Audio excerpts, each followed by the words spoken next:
everyone, and a very good day to all of you. I hope you are doing well and ready for another interesting topic.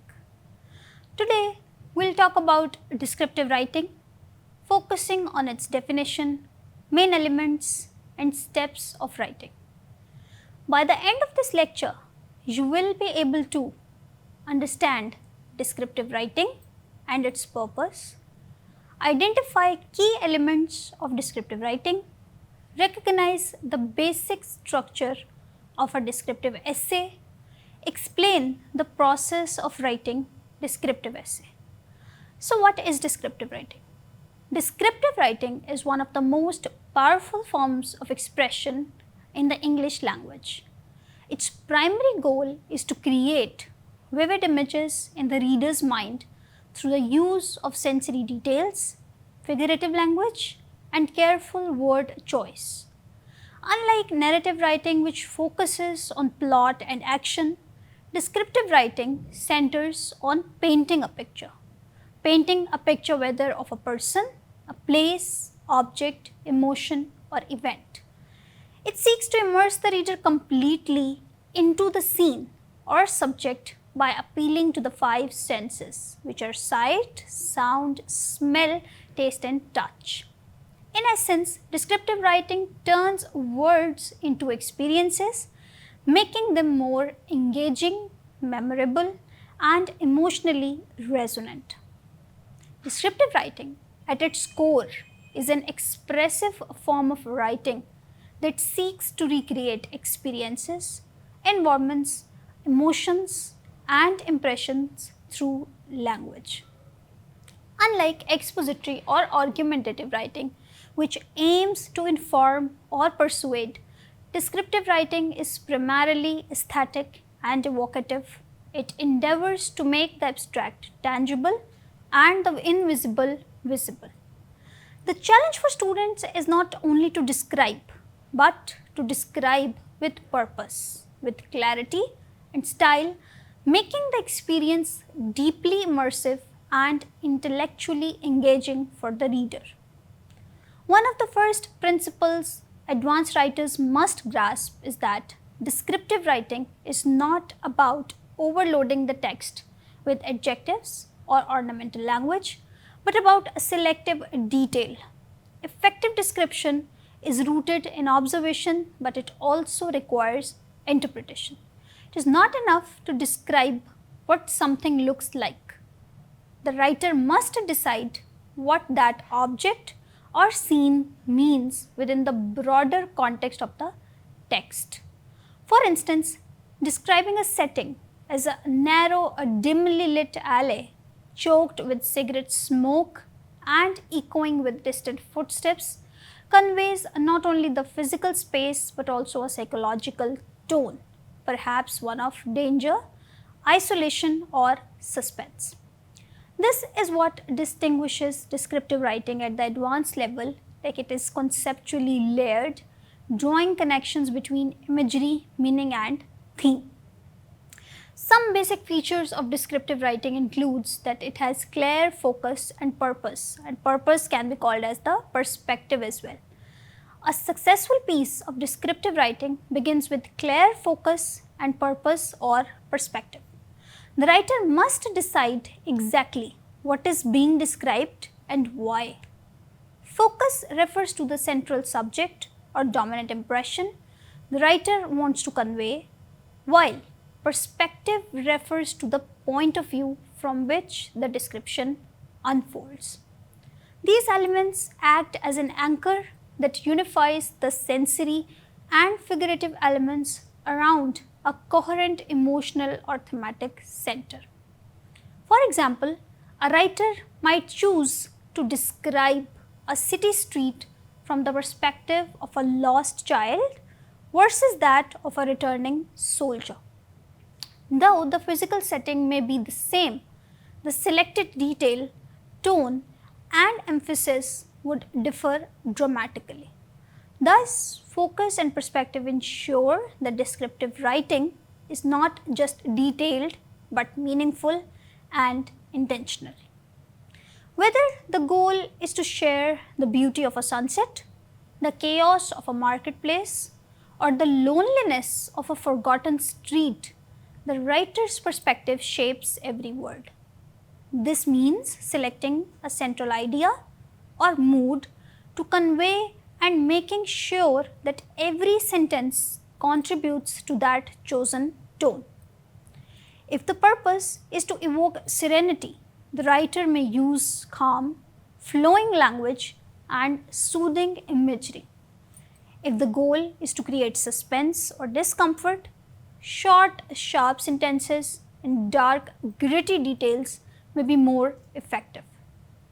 The clarity of intent is what guides the selection of language, structure and sensory elements throughout the writing. Another important key feature is the use of selective detail. Descriptive writing is not about overloading the text with adjectives or ornamental language, but about selective detail. It is rooted in observation but also requires interpretation. It is not enough to describe what something looks like. What the writer must decide what the object or scene means within the broader context of the text. For example, I am going to repeat the example like describing the setting as a narrow, dimly lit alley choked with cigarette smoke and echoing with distant footsteps conveys not only the physical space but also a psychological tone, and that tone may be of danger, isolation or suspense. This is basically what distinguishes descriptive writing from other writing, that it is conceptually layered. It helps to draw connections between the images, the meaning which is being conveyed and theme of the writing. So, another important point is the use of sensory details. One of the most essential elements of descriptive writing is sensory detail. This involves engaging the reader's 5 senses.